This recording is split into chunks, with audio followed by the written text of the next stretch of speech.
morning and welcome to Gunner Shot. Today we are going to talk about the aftermath in Alaska. Right. And to discuss all this, I have with me Dr. John Helmer and Brig Arun Sahgal. And these are the two wise people who are going to educate us as to what happened between Trump and Putin. And how are people viewing it everywhere? You go to the Russian media, they're very happy with whatever has happened. They feel that President Putin has walked away with whatever he set out to do. You go to the American or the Western media, there are a lot of issues. There's one section who feel that look, Trump has played a great hand. There's another section where I said Trump has, Putin has overshadowed Trump and walked away with the honors. You look at the Indian, viewpoint. A completely different thing comes out. He says, look, whatever has happened is good. The chances of secondary tariffs on India have receded. They're not gone out, but they're just receded. And you go to the Chinese media, they say, look, what Xi Jinping must be thinking. What are these two cooking up? Is that Russia, China, and US triangle going out of shape again? Or is it going out of balance? So it depends on which viewpoint you have a look at this entire summit which took place in Alaska. Whatever the outcomes, whatever the views, the fact that there was a summit in Alaska between two big powers or the heads of nations of two big powers is important. And it needs analysis. It needs a viewpoint from different perspectives so that we get a better understanding of what's happened. So I'll go directly to Dr. John Helmer, who gives this view from Moscow. And that's an in-depth view which we normally don't see in our part of the world. And then, of course, we'll follow it up with Brig Arun Sahgal, who will give it from the other angle. With this, John, all yours. Please take it on. Thank you, Ravi. I'm glad to be here, and hello again to Arun and you both. Let me start by endorsing your idea that everyone sees this thing, the outcomes, and also the inputs differently. Let me start with the very old maxim that if wishes were horses, beggars would ride.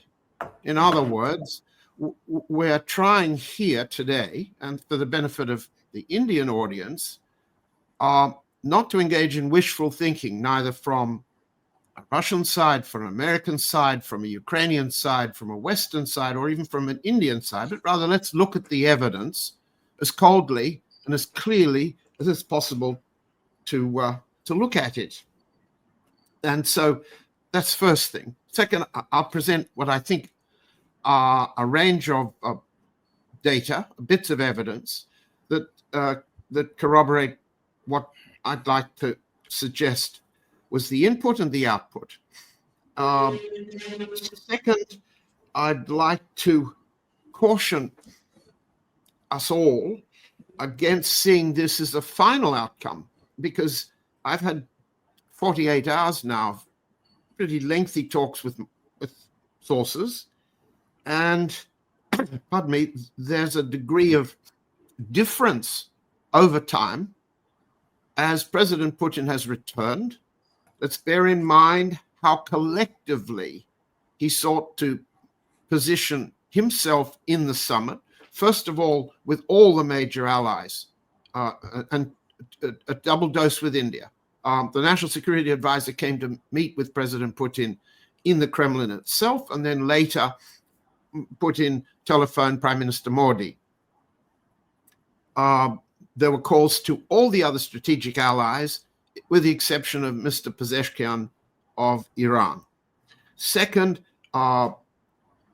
President Putin called together approximately 21 officials, including the Chief of the General Staff, General Gerasimov, and the Defense Minister, intelligence services heads, and so forth, before he left, to discuss and answer questions and interact and produce a collective consensus. Collective consensus is not the way you see the Western press demonize President Putin. It's the way President Putin has depicted himself, and is in fact the way he makes the decisions in this crucial set of moments. When he returned yesterday, he called another Kremlin meeting, and 22 officials this time, including the central bank chairman, Elvira Nabiullina, and the prime minister, and former President Medvedev, to a meeting in which there was once again a review of what had been heard, what had been said, and a question and answer session, which is naturally secret. So, on the one hand, the Russian side is emphasizing the collective commitment to the goals of the special military operation and for the mutual security arrangements with the United States. It's not a presidential initiative, it's a collective one.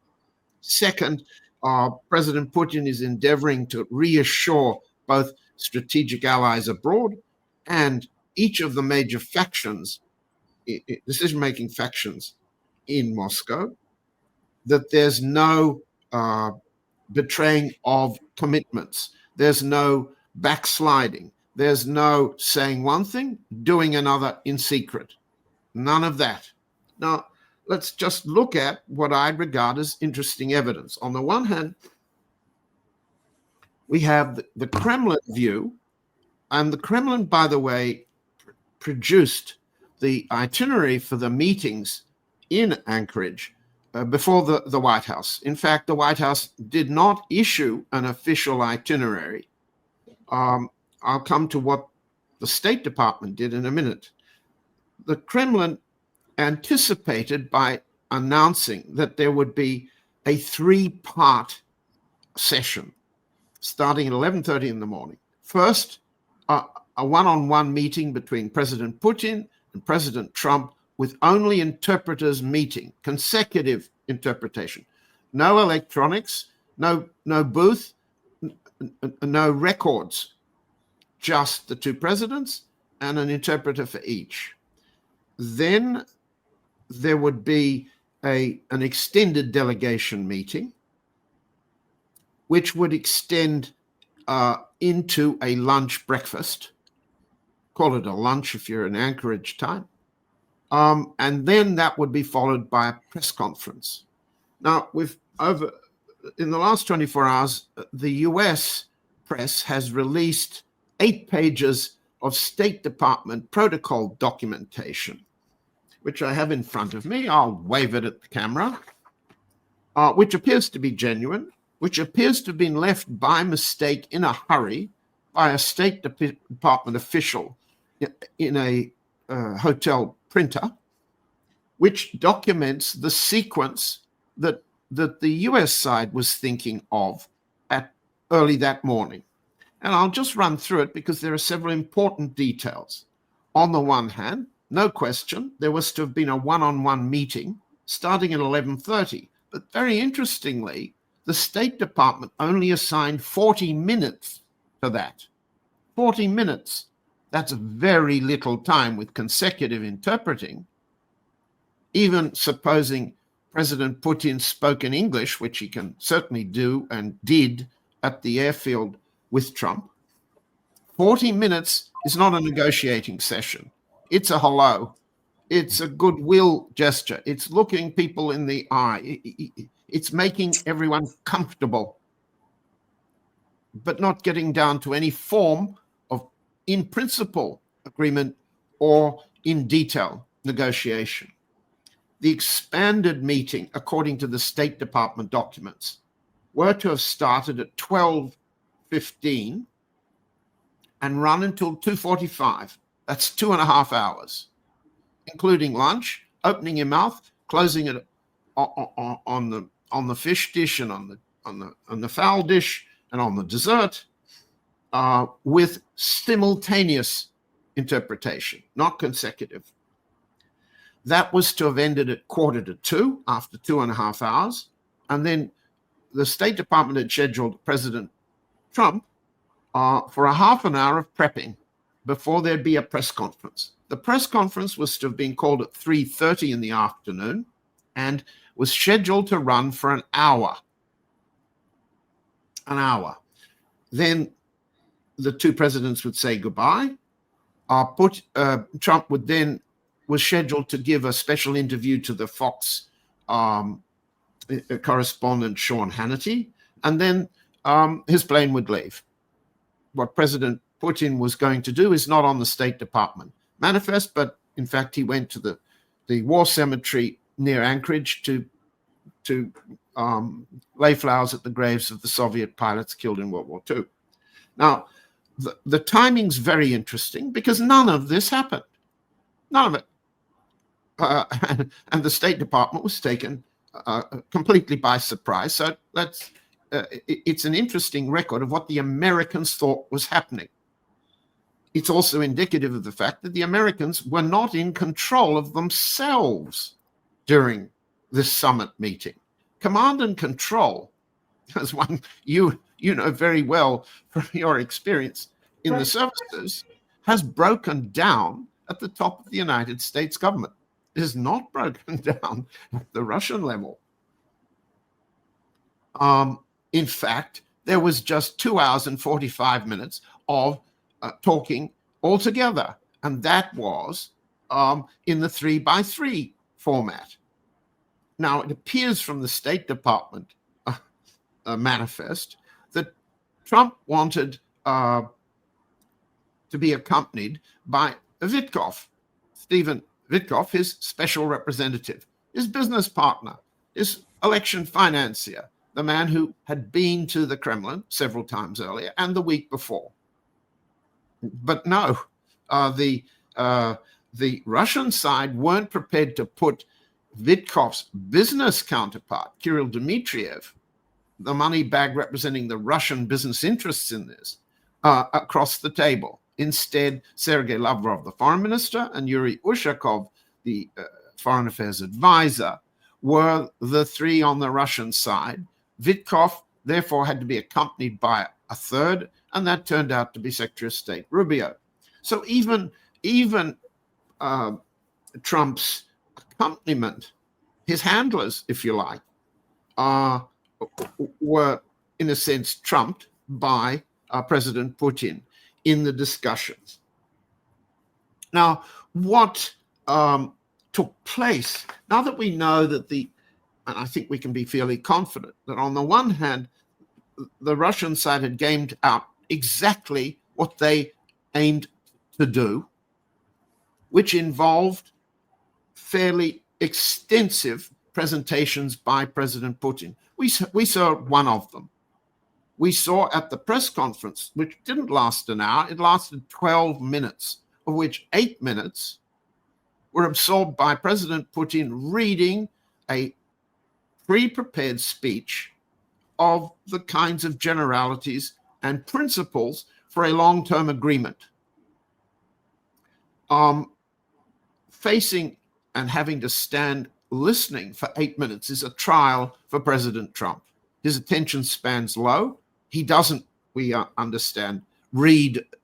He likes to listen, but he likes to be heard even more than he likes to listen. And it would have been very difficult for him to have listened to President Putin spell out extensively, as we can assume he did in the 2.5-hour session. And at that point, it appears President Trump decided he didn't need lunch in Anchorage. He called it to a hasty conclusion and said, let's go home, taking his own side possibly by surprise. But from the Russian point of view, what was said and what was understood. Now, I've heard you, Ravi, in your earlier podcast say that there was no deal. And this is depicted both as a Russian advance or as an American concession in the different media. The Russian sources don't agree. There was a deal. It had been understood before the meetings began. The purpose of the summit, from the Russian point of view, agreed between President Putin and the government collectively and the military was to resolve one major unknown that's bedeviled the administration's behavior, as the Russians see it, since President Trump came in January 20. That's to say, the Russian side keep making it very clear what its warfighting goals are, both for the protection of Russian security from the Ukrainian war platform NATO is running, and also to develop, if possible, a security framework for Europe that would end the NATO advance eastwards for the warfighting goal since 1945 of destroying first the Soviet Union and now the Russian Federation. What happened from a Russian point of view was the readiness to offer Trump the ceasefire he said he wanted on the way into Anchorage, on condition he could show that that ceasefire would represent a net gain for all of the principal strategic and security objectives that the Russian side had. So what was not understood or not believed for certain was what happens when Trump receives the Russian positions, the 33 terms that were tabled in Istanbul, the foreshortened terms that were delivered to Foreign Minister by Foreign Minister Lavrov to Secretary of State Rubio in Kuala Lumpur. What happens when President Putin has given Vitkov a similar summary and he takes them all back? Over the last few months, what does the Russian side see? No indication that Trump understands what the terms have been. Indeed, on the way in, he said the purpose of this summit is for me to understand the parameters. Evans, understand the parameters? After 6 months of negotiating the parameters, either they're 33 or they're a subset of 33, but he should have understood what the parameters were by then. But he doesn't and didn't, and now he does. President Putin believed it would be a success if he could make it clear face to face with Trump what the Russian side aims at and what the Russian side's prepared to concede, to give up, to trade and exchange. Now, from a Russian point of view, that formula, ceasefire for peace, ceasefire for testing, has been achieved. The terms had already been discussed in principle for weeks, but certainly since the previous weekend when Vitkov came. So the question in Trump's mind was, in Putin's mind was, does Trump understand? Can he hear? And what does he say after all these volte passes, these reversals, these going from Putin's my best friend, the war would never have happened if I'd been president, to I'm very disappointed he keeps dropping bombs, I'm going to hit him very hard, etc., etc. Can the Russian side walk away saying they do? Quietly, they now know and they are now convinced Trump understands. And more than that, Trump has issued the tweet. I'll hold it up. I don't know. It's not very visible. Yeah, that's okay. That's fine. I'll insert it. A great and very successful day in Alaska. It was determined by all, and then Trump says he's had a late night phone call with Zelensky and various European leaders, including the highly respected Secretary General of NATO. Okay. It was determined by all, says Trump, that the best way to end the horrific war between Russia and Ukraine is to go directly to a peace agreement which would end the war, and not a mere ceasefire agreement, which oftentimes do not hold up. President Zelensky will be coming to D.C., the Oval Office, on Monday afternoon. Now, that's a significant advance by Trump since Alaska. And from the Russian point of view, I think we could agree, this corroborates several elements of the Russian purpose going in and the Russian conclusions coming out. Now, maybe I should keep quiet and let you respond, because we can get into what the details of these terms are that would represent a peace agreement. But from the Russian side, they represent the recognition of the four regions, border lines for Zaporozhye and Kherson not defined on paper yet, plus Crimea, plus a demilitarized zone from which the Russian side would withdraw, from Sumy region, where they currently have established a buffer zone, and from Dnipropetrovsk, where they're steadily advancing westward. And a series of undertakings that are a peace agreement that involve security guarantees for the Russian side. That means demilitarization. That means no more US weapons through NATO into the Ukraine that threaten Russia. It also means a security force, more like a blue helmet UN force, a non-NATO mission force, as Secretary of Defense Hegseth told the NATO Council last Thursday. Let's bear in mind that an agreement leading to a treaty produces a peace. A peace means no more fighting. Russia will not attack. Ukraine will not counterattack. But if there's no more fighting, there must be demobilization. Martial law ends in the Ukraine. If martial law ends and demobilization takes place, there must be a presidential election. And we'll come back to whether President Putin is ready to agree that to sign an agreement with Vladimir Zelensky, whose position as a martial law dictator is considered to be illegitimate until and after there's an election. So elections, reduction of Ukrainian armed force to self-defense, demilitarized zone, policed for both sides' security, and time. Time, we've talked about, it was an Indian requirement. It was an allied requirement. It was the necessity to put off the secondary sanctions attack by Trump against India principally, but also by China, and obviously the primary sanction against the Russian oil trade.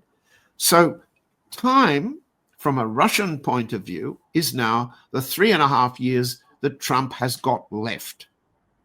In the meantime, and for the foreseeable future, certainly through tomorrow, Monday, the issue is, can Trump bring Zelensky and the NATO allies to signing such a comprehensive arrangement of which ceasefire is part? Let me wind up there and let's go on. Yeah, I think you put all these issues very nicely, and a whole lot of things have come into the foreground. The foremost thing, which I think, in my own perception, which has been achieved is no more ceasefire. The summit was no more of ceasefire. The transference from ceasefire to get into a direct peace deal, I think, is a big, significant achievement of this summit. Right?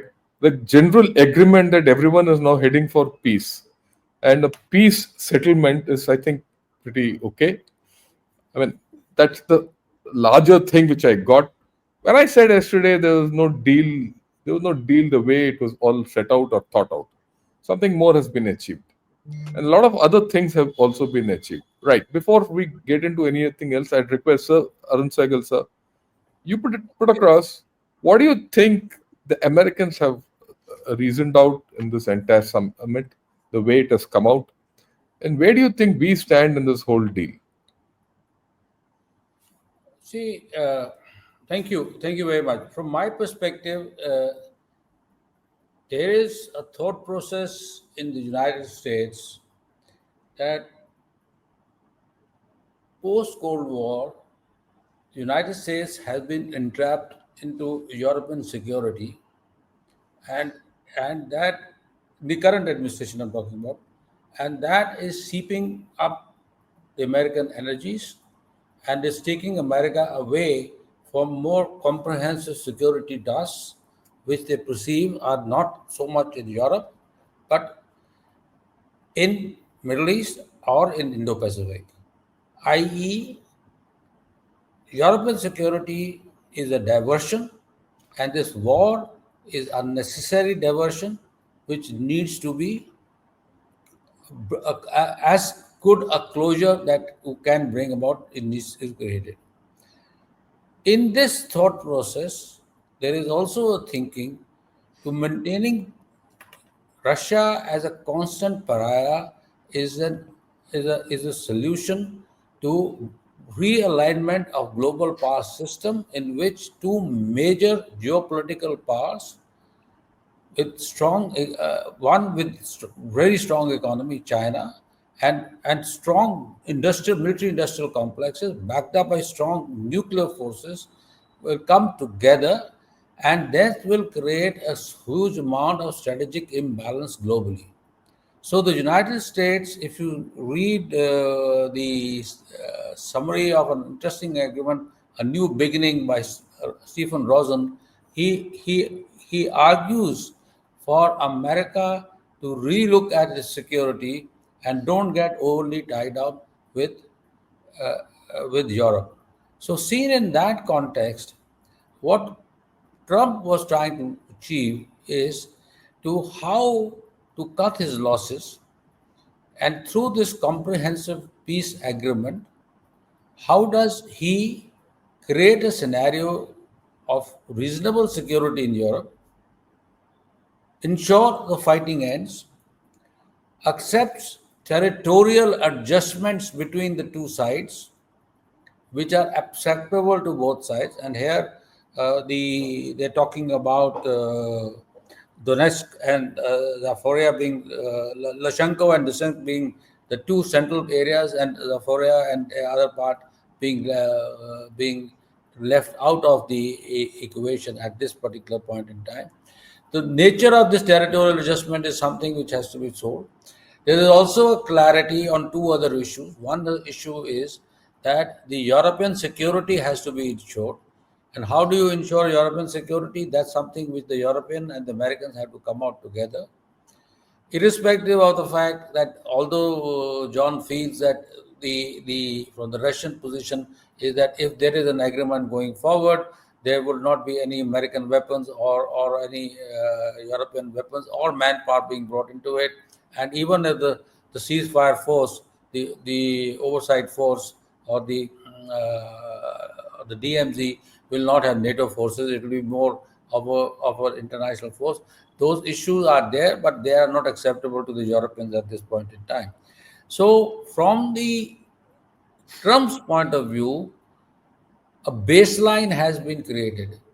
The baseline is comprehensive settlement instead of going piece by step process of ceasefire, sending in troops, breakdown in ceasefire, etc., etc.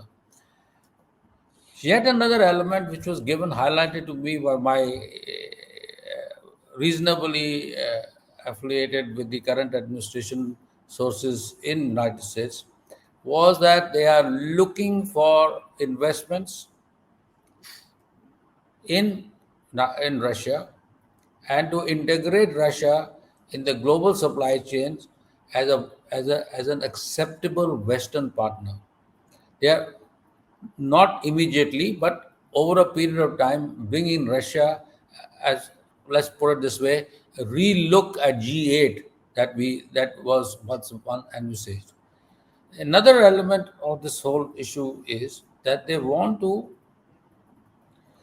also understand that if there is a concert of Russia and Chinese power comes about, There is one more route which is opening up, the Arctic route, that will become a total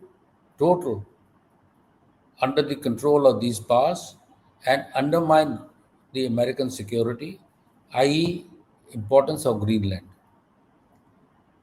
And therefore, they are interested in trying to break up this condominium of between Russia and China to a degree it is possible. Initially, create fissures in that, and and scale down the price they have to pay, and in the bargain, bring the European security and the Ukrainians up front. I see this whole process not coming through in a very near time frame, because I feel that they will try and build up capacities and capabilities and understand the dynamics. The Europeans, as you noticed from the statements which have come out yesterday, none of the five major European powers are happy with the situation. They are they are they are going to put pressure on Trump. And as far as security guarantees are concerned, there's another element that's going to come into play as far as the Westerners are concerned. So, how does all these things play out from the Indian perspective? The first fundamental issue is that having had a reasonably successful meeting with President Putin, which President Trump himself is echoing as a some kind of a way forward, indicates. And he also made a statement while coming up to Alaska that India has reduced its offtake of Russian oil. I think a ground is being prepared slowly and steadily. This is what my understanding from the other people in the United States is that ground is being prepared not to push for the secondary sanctions against India of 25%. They might be taken on. The bigger question for the American establishment is, which is incidentally is not very cohesive and very disparate at this particular point in time, is how does India's over dependence on Russian arms and equipment is going to play out. As things stand today, even though we have two meetings lined up in this coming month with the Americans, we are talking about 414 sales, etc. The reality of the issue is they are still stuck up in regulatory problems. So, as far as India is concerned, going immediately forward, by immediately means next 5 years or so plus, India will continue to be deeply dependent on Russians, and we may probably also be seeking advanced missile and other seeker and other technologies from Russia. So that is going to make Trump very unhappy. So the same voices in the United States are talking about is you cannot have India unnecessarily being chided by your actions. You cannot push India out of equations because you feel that you can do with India. But the reality of the whole issue is that in the geopolitical environment that is emerging, India would remain a key player. And if India is neutral or balanced more towards the West, particularly i.e. the United States, it suits the American interest. This whole ballooning arguments which have been given in the past by some senior analysts in the United States that India is not a credible power, capable power, etc., etc., etc., should be reasonably reassured by the kind of speech the Prime Minister gave on the independence, of how he is trying to push India towards emergence of a strong techno-economic power backed up by credible military capabilities. So, from Indian perspective, is that at least my analysis is that India feels that what has happened in Alaska is a reasonable positive development. some of those elements John has also talked about. I try to give an American perspective from my understanding and the Indian perspective. And therefore, I think India feels that over the next couple of months, despite the fact there might be some degree of peeve, which is more of a personal peeve in the United States administration at the highest levels, things may tend to look up. So India has to be persistent.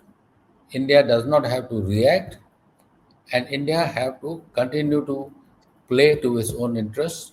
And I think in taking the overall issue into account, the summit has been good for India. Right. The summit has been good for India. And from both what you have said, it appears that some fundamental understanding has been achieved in the summit. And both sides are attempting to go to a peace deal, which has its own fallout and, good plus minuses, the way everyone perceives. The issue is, can Europe, I'll say Europe, and a large part of the deep state in USA overcome Russophobia? Because they have this, deep fear of that Russia will come eastwards and take over Europe and invade Europe and all. This is a age-old thing. Can they get over that? That I think is the biggest challenge going ahead. Can Trump ensure that when he meets President Zelensky on Monday and the rest of the five European Union leaders, or the European leaders, including the British Premier, over the next 1 week, 10 days, whenever, whatever the time is, can he convince them to come to a deal? If the larger aim is to ensure that Russia gets more involved with the US Western model of business and gets more thing, and if not swing towards the West, at least be neutral in this entire power triangle between Russia, China, and USA. So I think that is a challenge which is there in front of USA. And let me put something else, which I'm going to look in this entire process as an Indian and what I've seen the way India grow. I'm very clear about one thing. In the past, say 4 5 years, India has crossed the threshold, and that threshold has put it in the striking distance of great powers. Whether it's by technology, by economy, whatever it is just that I think, uh, unfortunately or fortunately, whichever way you look at it, Russia recognizes it. China recognizes it to a large extent. I think it is USA which is not reading the writing on the wall. And for some funny reason, USA is behaving as if it's dealing with the old India. Albeit it's a matter of time that we don't have certain technologies. It's a matter of time, the way we grow. We'll get hold of them. That I'm not too worried about it. And in fact, I find it strange that if the larger US goal is to reach an accommodation with uh, Russia to balance out China, it's all the more necessary that USA needs India.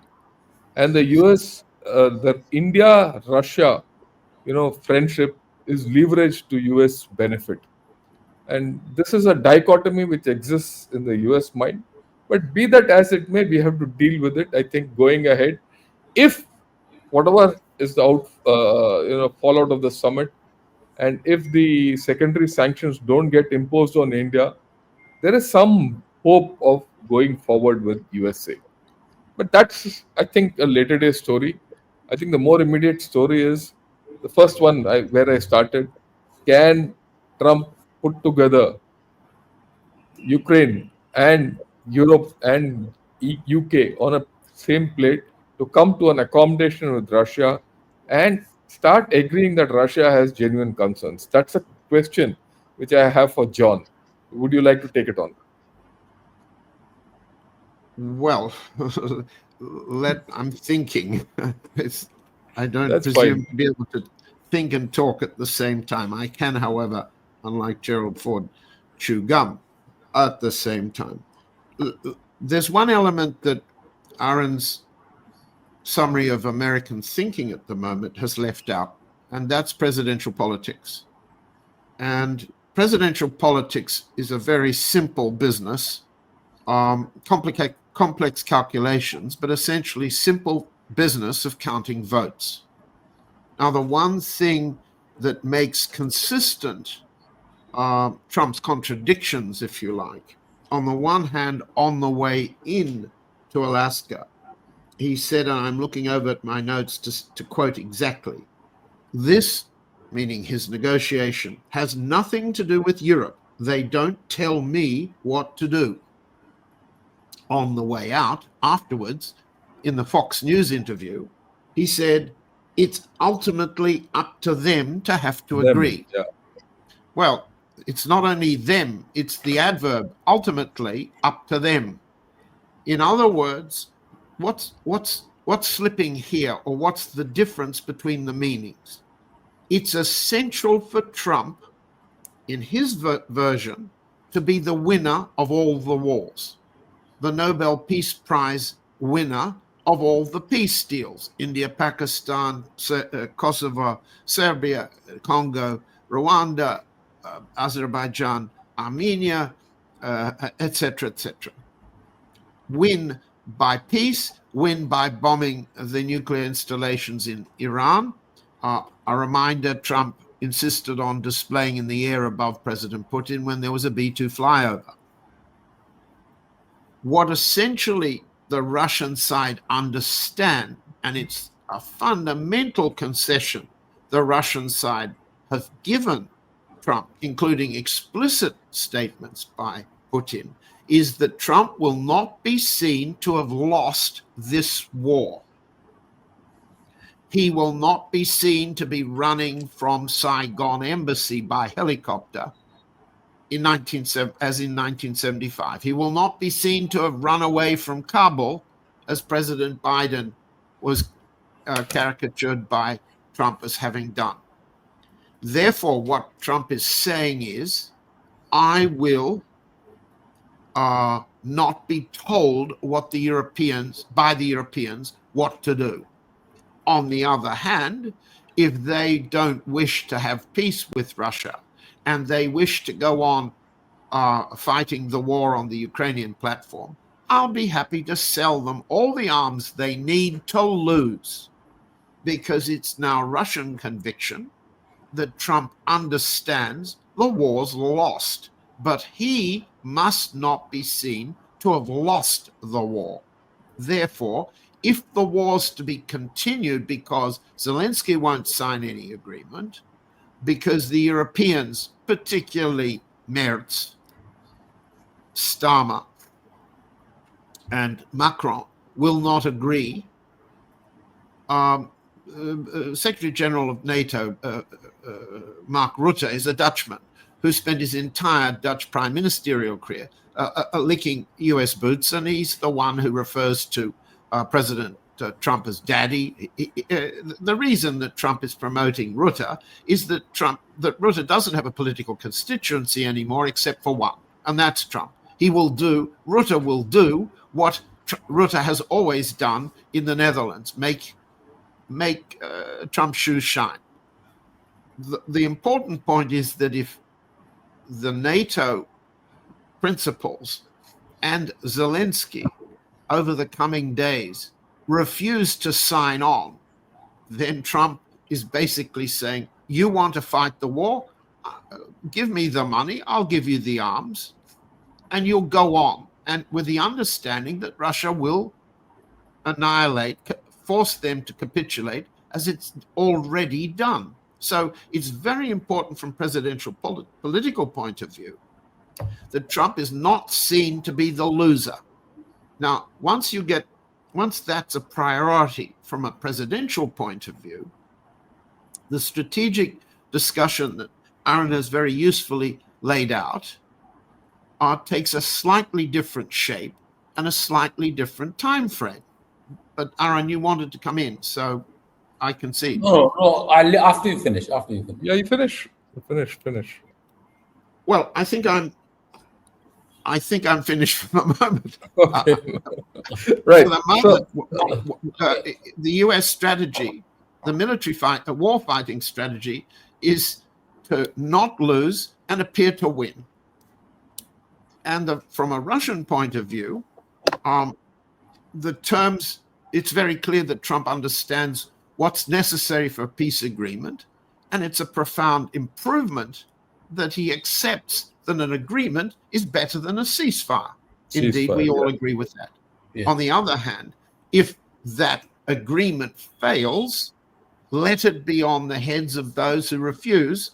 It won't be on Putin's head. At least that's what Trump is saying for the moment. And Russia's prepared to give him 3.5 years to get to the end of this term because there's Right. no US alternative. None whatever. No US alternative. Is there an alternative in the Ukraine? Well, it's very clear, it seems to me, from the Ukrainian press debate, from the blogging of Arestovich, the former Zelensky aide, from Oleg Tsarov, a Ukrainian leader in opposition in the Crimea. There is really no alternative to Zelensky. The British can amplify General Zaluzhny as a candidate. It's unclear who is promoting, apart from himself, ex-President Poroshenko, and there are other candidates. But it would appear to me that none of them are viewed in the Ukraine as a significant alternative to fighting the war as Zelensky is fighting it. It's a different gang of financial interests, a different gang of interests in who benefits from the flow of arms and the flow of cash, but it's not an alternative. It's not a peace agreement party. Public opinion in the Ukraine is for peace, but there's no alternative but for Zelensky to sign it. If he feels so strong that he can fight on with European support, but that's principally the British and the NATO command and some parts of the US administration and the Germans, then Trump is saying, good luck to you. It won't be me who will have caused your defeat. I have offered you a peace, and now I'm walking away if that's what you want, if you want war. Yeah, I think that was the position he's come back to. That was the position actually he started with. Got lost his way. He's come back to that. Right. So your take on Okay. this? Okay. Yeah, I have two, three issues. One, in my discussion with the Americans, they used a term called reverse Passenger. They are talking in terms of reverse Passenger, which basically means is that the American obsessions with Russia has to change. This is what I was trying to allude earlier also. So it's not an accommodation, but an acceptance of reality. And that acceptance of reality, I reiterate what I said earlier, is based on the fact is that Europe at 3.5% GDP, growing force levels, technological capacities will take minimum of 10, 12 years to have a credible military capabilities to sustain its security system on its own. Number two is the fact is that Americans are absolutely clear that at some stage Russia has to be brought back into the European system. How it has to be brought back, in what terms it has to be brought back, what is acceptable, is it post Putin, not Putin, what is the kind of the governing system in Russia, that all is being thought through and being evaluated. The fundamental point in that, once again, is this, that Russian power and influence cannot collude with the Chinese power and influence to create a monolith of what they call CRINC, but the CRINC is basically North Korea and Iran are nothing but these two major players. So in the larger geopolitics,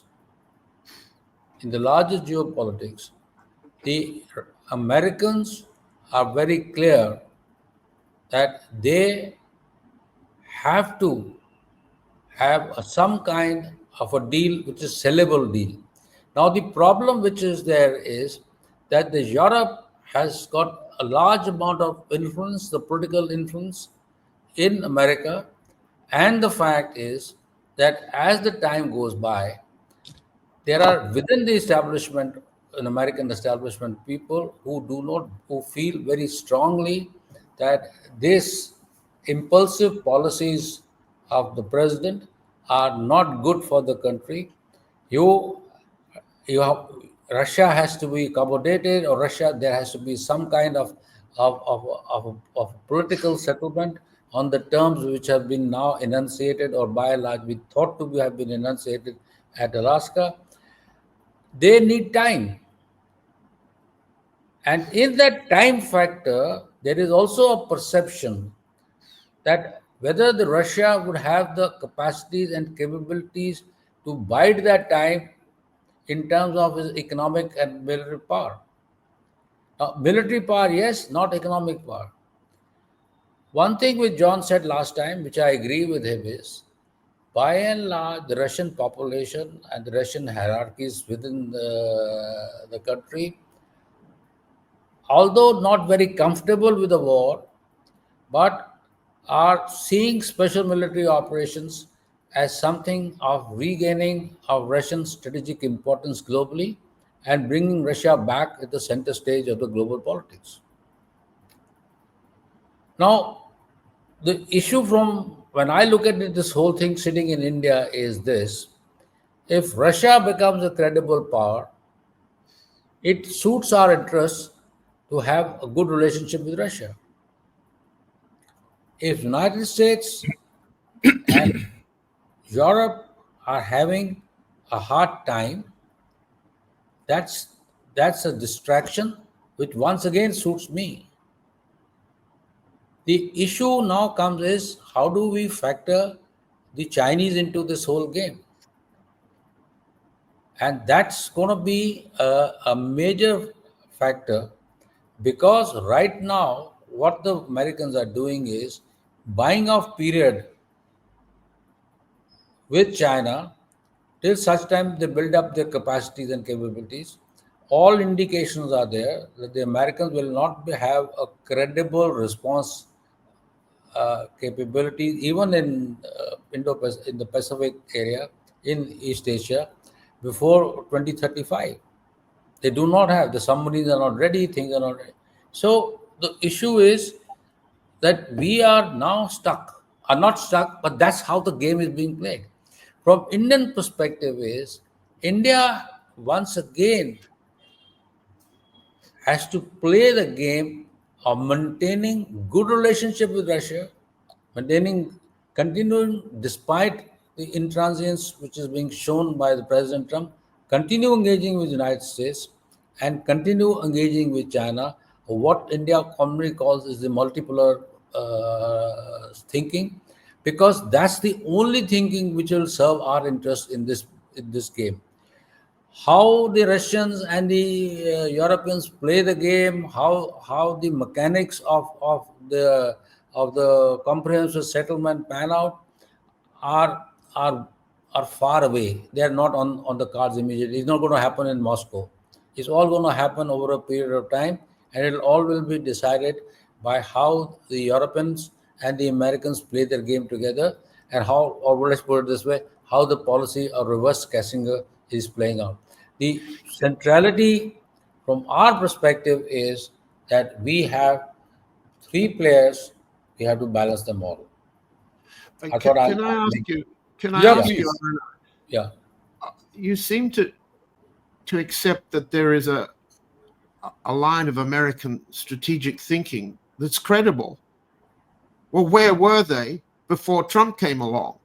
If these credible individuals are credible now, they prove that they are impotent and non-credible in their attempts for certainly during the Biden administration, certainly during Trump 1, certainly during Obama.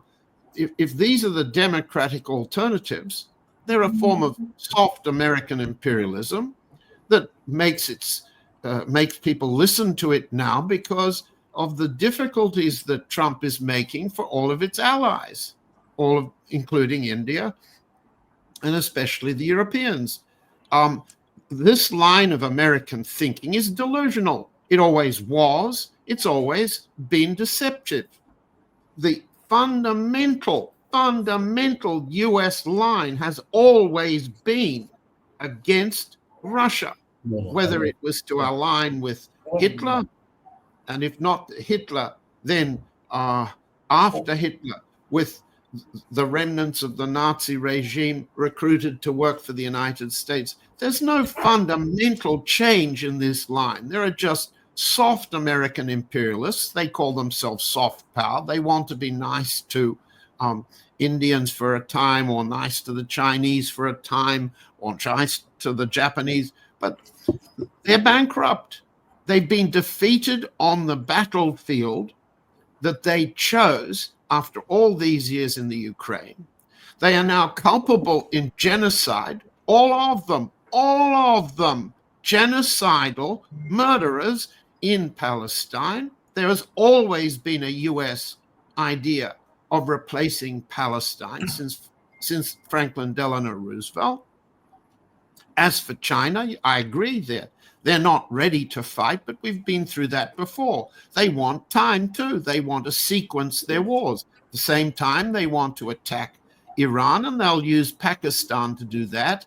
And to assist Pakistan, they will take Pakistani views against India. There are mistakes there, and there'll always be some American dissent from the way this is being done. But for India to accept any credibility whatsoever of American imperial line is a mistake. India is on its way to significant great power self-sufficiency. And that means that on the way to that, you don't pick unreasonable fights with Americans or anyone else, but Exactly. you assert your own interests.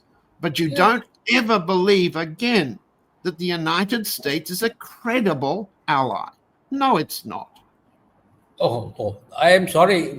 I absolutely correct. India never agrees, and the entire India is very conscious of the entrapment strategy which is being put together.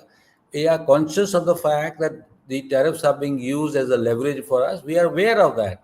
Yet, we are also conscious of the fact is that India cannot afford to be antagonistic towards America. India has to follow a policy of jurisprudence with the United States and also look beyond Trump. He's 3.5 years down the line.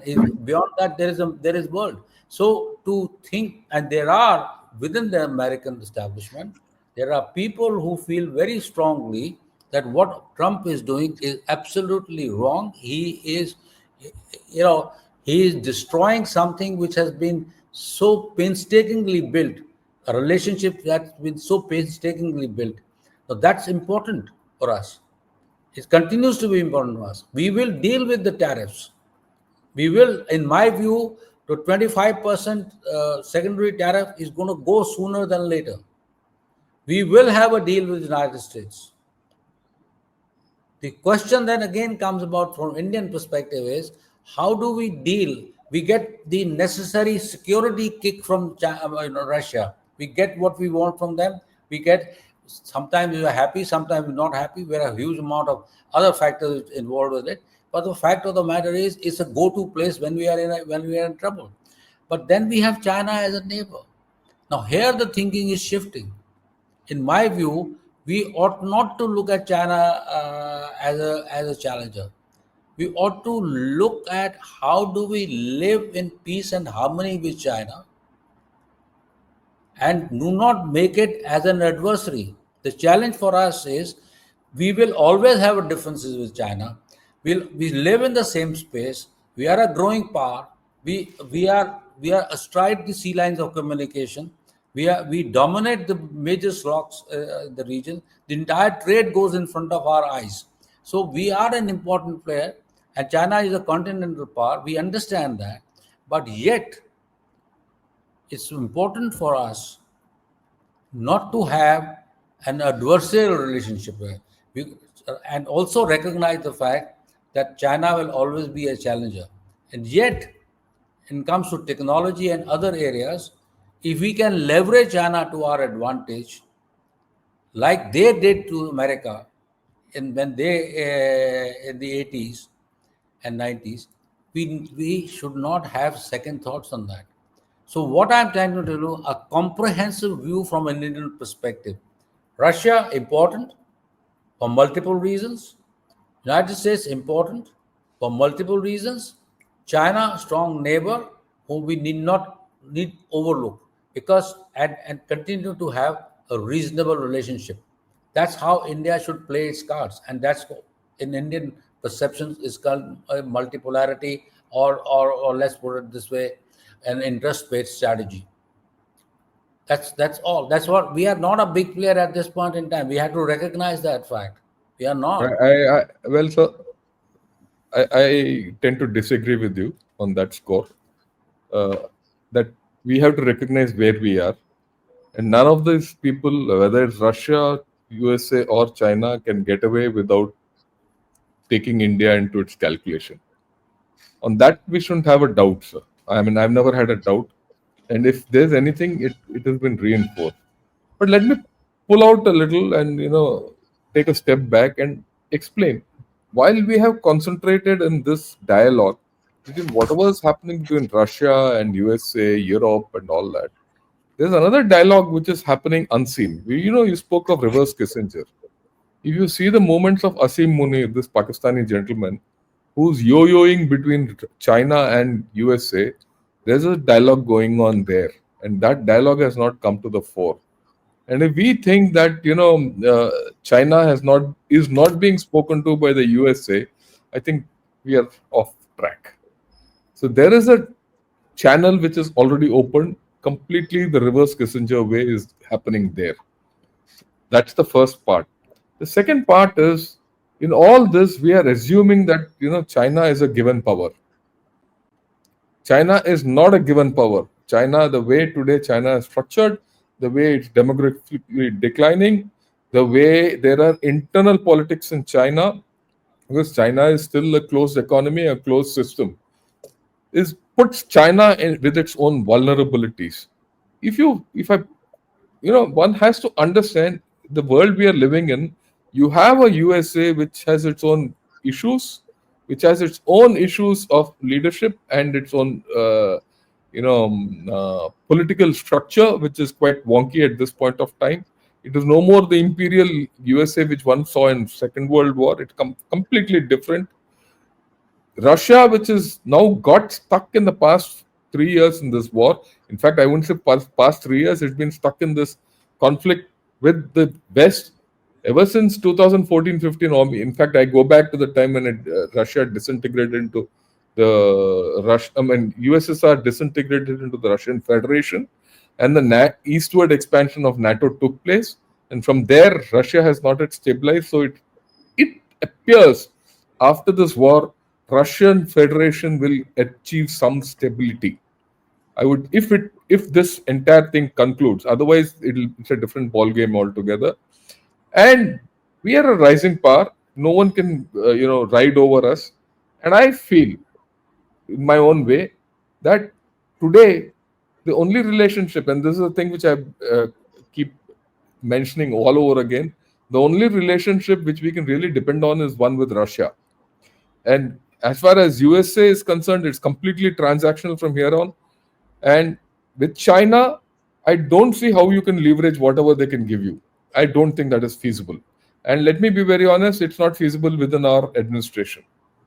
And that's the reality of it. So we have to be completely transactional with China.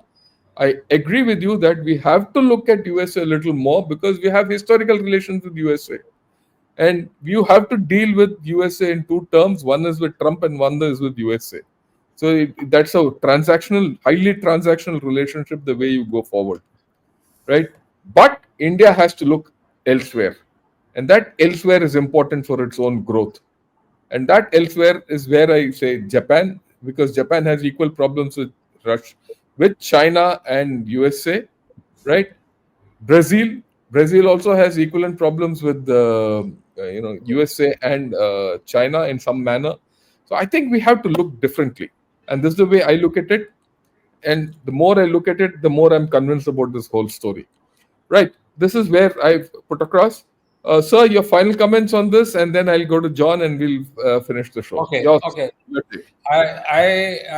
With all, with deepest regards and everything else, I have my different views. I personally feel India cannot afford to be an antagonistic to China.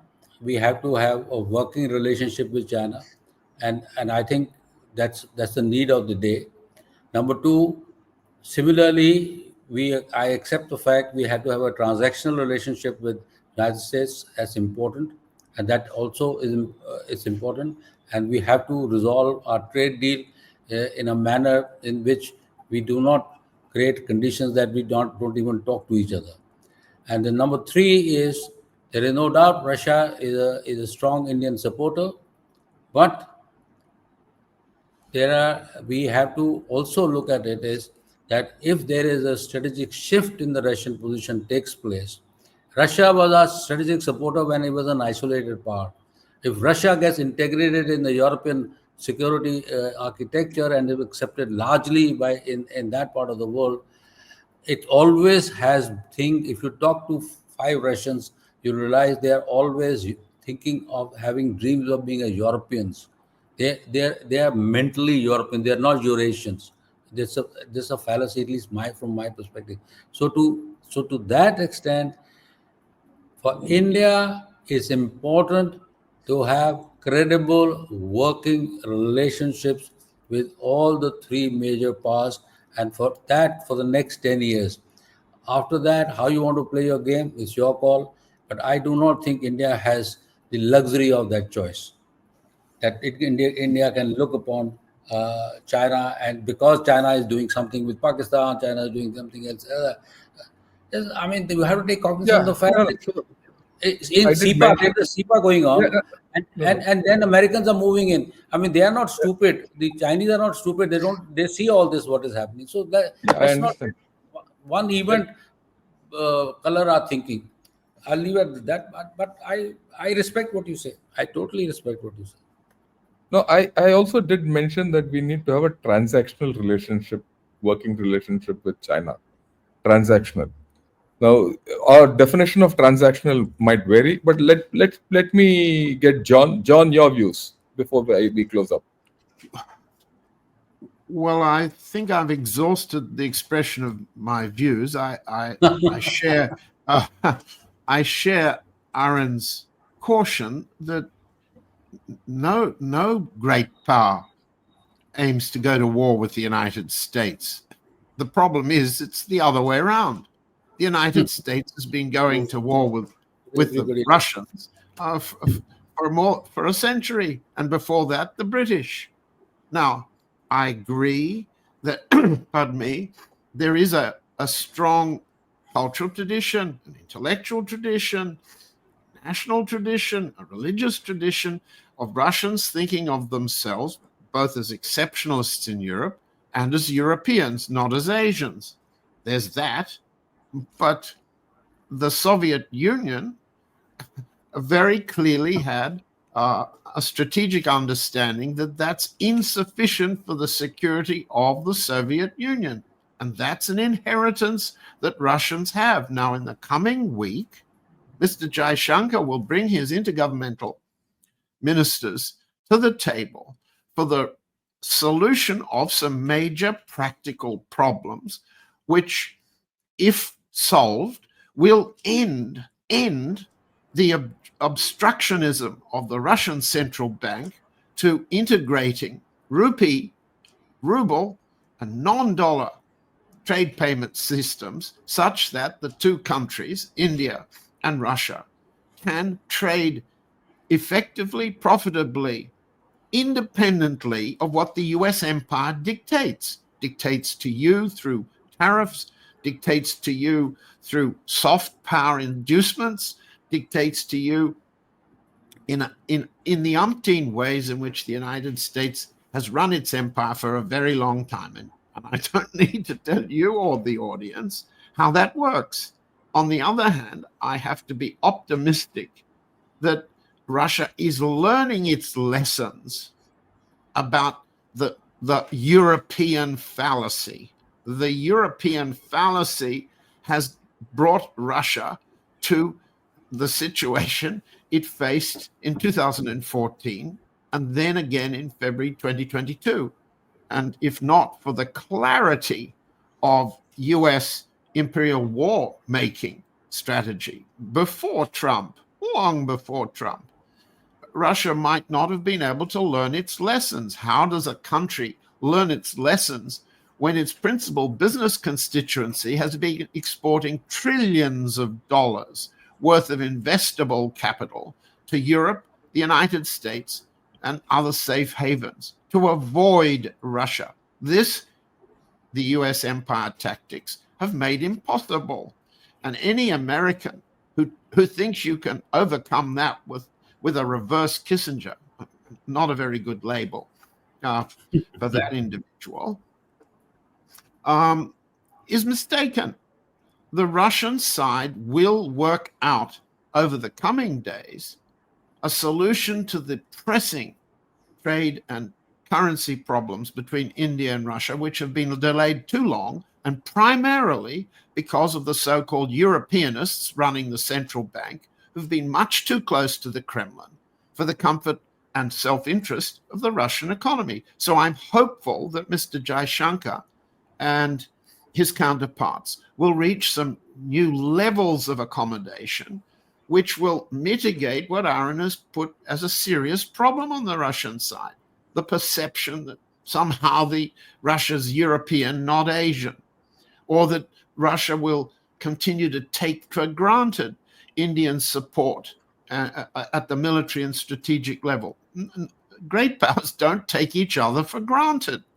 That's fundamental rule, and except if you're the United States. And Trump is simply a crude example of what of the problem. And Russia's having to learn on the battlefield and elsewhere, in the sanctions war, in the tanker war, that the US it's better not to fight them, never to fight all fronts at once, of course not, and not to try to forget accommodations where they suit your strategic interests and not simply a domestic political faction. So all said, I'm hopeful that on the one hand in Moscow, Mr. Jaishankar's mission to solve a fundamental Russian-Indian problem will get closer to solution. And I'm hopeful with Arun and you, Ravi, that Prime Minister Modi's appearance at the SCO in China in the coming week will help develop the kind of accommodation, non-confrontational accommodation, that Arun has been spelling out. If you get both of those things happening, I think we can do without Kissinger or reverse Kissinger, don't you? Okay. Right. Thanks a lot, both of you gentlemen, for this wonderful conversation. And for all the viewers, what I'd like to put across is, if you notice one thing, if one thing which has come out this entire conversation, today the world is entered into a very uncertain phase. We are in an uncertain phase, especially in India. What was there, say, a month before is no more there. It will not come back. We can't go back to the USA which existed. The China which is coming at us is far different from our perceptions. Is a question mark, right? It's not no more our pet dragon, nor is it our angry dragon. We have to see what it is. We have to be very careful with what we do with it. Russia itself is changing, and the way Russia changes after this war is something which we have to uh, develop. That change is something which we have to develop because we have a better understanding of Russia. And leaving aside these three paths, India has to strike out and diversify and seek multipolarity and multi alignment. Right. This is what I've had to say. I hope you all have enjoyed it. I'd request all of you to go to John's blog on dances with the bear and learn more about what you want to know about how things are analyzed from a Russian perspective and the world affairs, because that will serve us a lot of good. And I'm sure in due course this video which we are doing will figure in John's blog. And I also request all of you to subscribe to Ganashot. And if you Yes. like this video, do press the like button. Thank you. Have a great day, and we'll keep seeing you again. Thank you.